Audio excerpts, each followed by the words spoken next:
নজর রাখবো এবার কালনার দিকে। কালনার সিঙ্গারকোণ এলাকা, সেখানে আবার ভুয়ো ডাক্তারের খোঁজ পাওয়া গেল। হ্যাঁ, একেবারে ফিজ নিয়ে রীতিমতো রোগীদের চিকিৎসা করতে দেখা যাচ্ছে এই ডাক্তারকে। কিন্তু এই ডাক্তার তো ভুয়ো ডাক্তার। নবকুমারের কাছ থেকে আরো বিস্তারিত জানতে পারবো।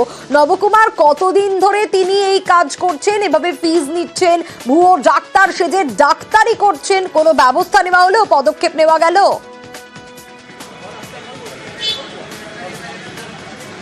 দেখো সোনিয়া, বিগত কয়েক দশক ধরে তিনি বাম জামানা থেকেই নাকি এই প্র্যাকটিস শুরু করেছিলেন।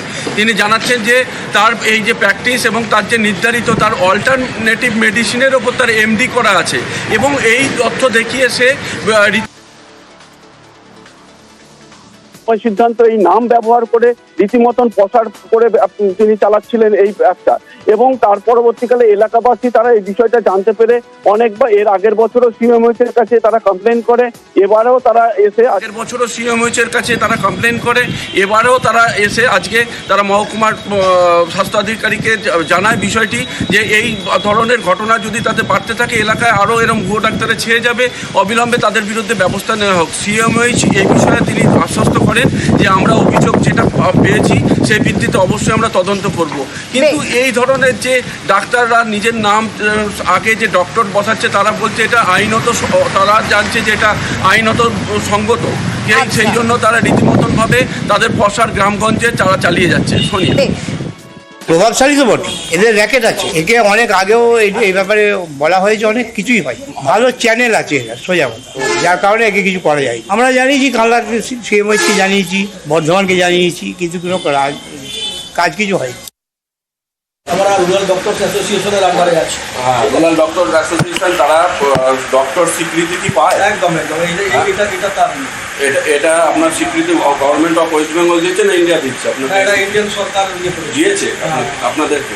হ্যাঁ, এটাই আছে। দেখুন, সিওমোচের পক্ষে কিন্তু কে ভেজাল ডাক্তার, কে ডাক্তার, ওটা তো খোঁজা মুশকিল না। 1-1 যদি কেউ কমপ্লেন করে, ওয়েস্ট বেঙ্গল মেডিকেল কাউন্সিলে আমরা পাঠিয়ে দিতে পারি যে তার রেজিস্ট্রেশন আছে কিনা। তারা কিন্তু এমডি এমএস ওইসব লিখতে পারে না, ডাক্তার লিখতে পারে না।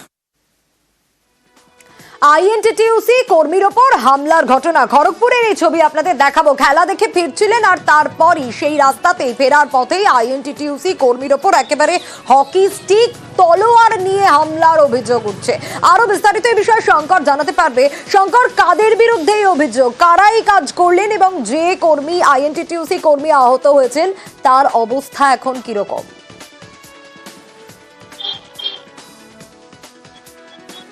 দেখো, তোমাকে জানাই যে সোনিয়া, যে খড়গপুর পুরসভার 27 নম্বর ওয়ার্ডের কর্মী কে আপন্না খেলা দেখে বাড়ি ফিরছিলেন, তখনই তাকে রাস্তাতে একেবারে দাঁড় করিয়ে তাকে তালোয়ার এবং হকি স্টিক দিয়ে মারধর করার অভিযোগ উঠেছে বিজেপি কর্মীর বিরুদ্ধে। যদিও বিজেপি অস্বীকার করেছে যে এই নামে কোনো ব্যক্তি তাদের ওই এলাকার কর্মী রয়েছে বলে জানা গেছে। এই যে তৃণমূল কর্মী যাকে মারধর করা তিনি অভিযোগ করেছেন যে এলাকায় দাদাগিরি দেখানো হয়, দিদির মতো যাকে তাকে মারধর করে। সে আজকে খেলা দেখে আসছিল, তখন তার উপরে হামলা চালায় তালোয়ার এবং হকি স্টিক দিয়ে। গুরুতর আহত অবস্থায় তাকে খড়গপুর মহকুমা হাসপাতালে ভর্তি করা হয়েছে। খড়গপুর টাউন থানার পুলিশ ইতিমধ্যে তদন্তে নেমেছে। যদিও পুলিশ জানিয়েছে অভিযোগ এখনো পাওয়া যায়নি, তবে অভিযুক্তর খোঁজে তল্লাশি করেছে, এলাকায় গা ঢাকা দিয়েছে ওই ব্যক্তি। যদিও এই বিজেপির তরফ থেকে পরিষ্কার জানানো হয়েছে এই নামে কোনো ব্যক্তি তাদের দলের সঙ্গে যুক্ত নয়। सोनिया, मैं 27 नंबर का गेम देख कर बीएनआर ग्राउंड से वहाँ से फिर मैं जा रहा था, उसी टाइम में अटैक कर दिया, बेस बैट लेके, और ऐसा अटैक किया मेरे को गाड़ी स्टैंड करने का तक भी मौका नहीं दिया। जो बटन जो जैसा पाया वैसा मारा, और मेरे को तलवार लेके दौड़ाया, मैं दौड़ लिया, तो गाड़ी में तलवार का मारा। आप कौन सा पार्टी करता है? मैं टीएमसी करता हूँ। तो जो मारा है वो कोई पार्टी उटी करता है क्या? वो बीजेपी करता है। क्यों मारा, कुछ पता नहीं चल रहा आपको? पता नहीं क्या चीज के लिए, मैं तो गाड़ी से उतरने भी मौका नहीं दिया। একটা খবরে আমাদের নজর রাখতে হচ্ছে, কারণ রেকর্ড গড়ল বারুইপুর জেলা পুলিশ। কিভাবে টাকার অঙ্কটা যদি আপনাদের জানাই তাহলে আপনারা বুঝতে পারবেন। সেই টাকার অঙ্ক 2,55,427,000 টাকা। এই টাকা কিসের কথা বলছি? সাইবার প্রতারণায় টাকা ফেরানোর রেকর্ড। হ্যাঁ, সাইবার প্রতারণায় টাকা ফেরানোর রেকর্ড বারুইপুর জেলা পুলিশের। গুজরাটের প্রতারকদের থেকেই টাকা উদ্ধার। আরো ডিটেল এ বিষয়ে জানাতে পারবে অর্পণ রয়েছে আমার সঙ্গে। অর্পণ, একেবারে রেকর্ড বারুইপুর জেলা পুলিশের, কারণ টাকার অঙ্কটা প্রচুর।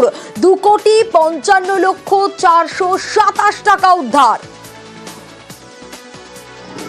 একদমই 2,55,27,427 টাকা যখন উইথড্রল করতে পারছিলেন না নরেন্দ্রপুরের এই অমিত কুণ্ডু, তিনি তখন দিশাহারা হয়ে যান এবং তিনি প্রথমে কলকাতায় যান ভবানীপুরে। সেখান থেকে তাকে পাঠানো হয় বারুইপুর পুলিশ জেলার পুলিশ সুপারের কাছে এবং বারুইপুরের যে সাইবার ক্রাইম পিএস রয়েছে সেখানে অভিযোগ দায়ের হয় এবং 3 মাসে এই টাকা সম্পূর্ণ, যে টাকাটা আজ পর্যন্ত যা রেকর্ড বলছে সেখানে টাকা যদি অনলাইনে প্রতারণা হয় তাহলে একটা অংশ টাকা পুলিশ বা সাইবার পিএস সেই টাকা ফেরাতে পারেন না, কিন্তু এক্ষেত্রে দেখা গেল 2,55,427,000 টাকাই পুলিশ ফেরাতে পারলেন।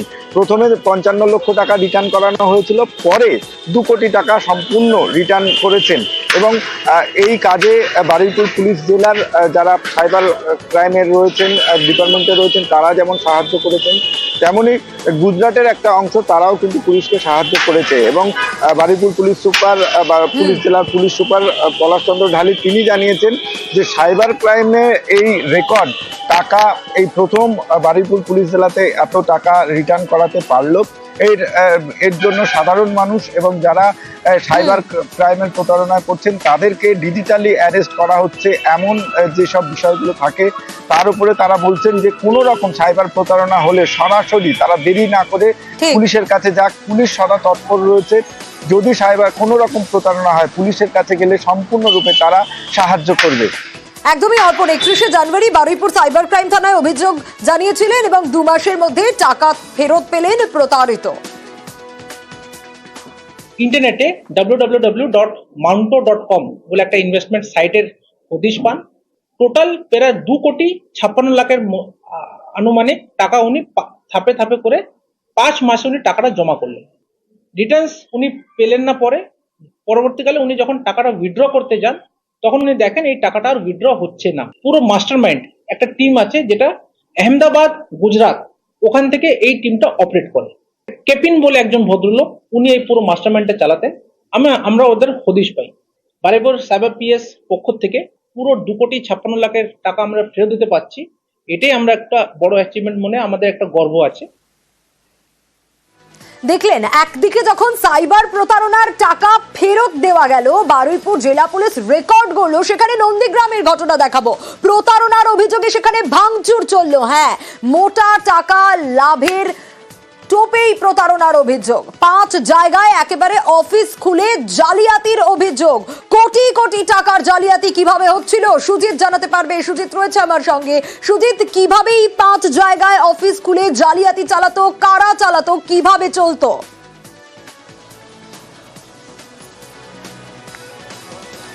লোভে পাপ, পাপে মৃত্যু বলে যে কথাটা, তারই যেন একটা বিষয় বারবার পূর্ব মেদিনীপুরেই দেখা যায়। চিটফান্ডের রমরমা এই জেলায় আগেও দেখা গেছে, আবার নতুন করে দেখা গেল, যেখানে কিনা প্রলোভন অর্থাৎ কিনা বেশি আয়ের একটা সুযোগ থাকছে, এমন প্রলোভন দেওয়ার ফলে এই সহজেই কিন্তু প্রতারণার শিকার হচ্ছেন হাজার হাজার মানুষ।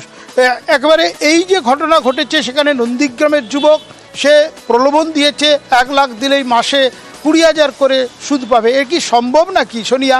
সেটাকে কিন্তু সত্যি ভেবে নিয়ে লাখ লাখ টাকা দিতে দিতে কোটি ছাড়িয়েছে এবং অফিসের যে পসরা সেটা দেখা গেছে মহিষাদল, নন্দীগ্রাম, চৈতন্যপুর, এগরা সহ জেলা জুড়ে চণ্ডীপুরেও রয়েছে এবং সব অফিসে মানুষের যে যাতায়াত বাড়ছিল এবং মাসে মাসে 20,000 টাকা পাওয়া যাবে 1 লক্ষ রাখলে, সেখানে 10 লক্ষ, 50 লক্ষ এরকম করতে করতে কোটি ছাড়িয়েছে এবং তারপর যেটা দেখা গেল যে ঝাঁপবদ্ধ করে পালিয়ে গেছেন অভিযুক্ত এবং ওই পলাতক অভিযুক্তকে না পেয়ে তার বাড়িতে নন্দীগ্রামের রেয়াপাড়ায় তার বাড়িতে গিয়ে রীতিমতো বলা যায় ভাঙচুর চালিয়েছে উত্তেজিত প্রতারিত মানুষজন। কিন্তু যা যাওয়ার তা চলেই গেছে মনে করছে অনেকে, কারণ নন্দীগ্রাম থানায় অভিযোগ জানানো হয়েছে, অনেক থানাতেই অভিযোগ জমা পড়ছে, কিন্তু তাকে তো পাওয়াই যাচ্ছে না। আর না পাওয়ায় ক্ষুব্ধ জনতা একেবারে তার বাড়িতে নন্দীগ্রামে একেবারে স্বাভাবিকভাবেই তাদের মাথায় হাত পড়েছে আমানতকারী যারা তাদের। বেশ, আমাকে আবুল ফারার পূর্ণেন্দ্র পাত্র ওরা দুজনে বলেছিল যে তুমি এক কাজ করে টাকা ইনভেস্ট করো, আমরা টাকা বাড়িয়ে দেবো। আর আমরা হচ্ছে ব্যবসা অনেক দিনের 15-16 বছরের ব্যবসা। এটা সে অনুপ দাসী ট্রেডিং কোম্পানি। 10,000 টাকা দিলে 1100 করে টাকা মাসে 2 বার করে দেবে। এই 5-6টা পেমেন্টের পরে আর দেন আমরা টাকা বাড়িয়ে আমার 1,40,000 টাকা আছে। পাচ্ছিলাম টাকা, কিন্তু হঠাৎ উনি বন্ধ করে দেন। এবার ওনার বাড়িতে যখন আমরা জিজ্ঞেস করি বা এজেন্টকে যখন জিজ্ঞেস করি, ওনারা সেই সদুত্তর দেয়নি, বলছে কোম্পানি চলে গেছে। পুলিশের দ্বারস্থ হই যাতে আমরা আসল টাকাটা যাতে ফেরত পাই। আপনি কত টাকা রেখেছিলেন? আমি 3,50,000 টাকা।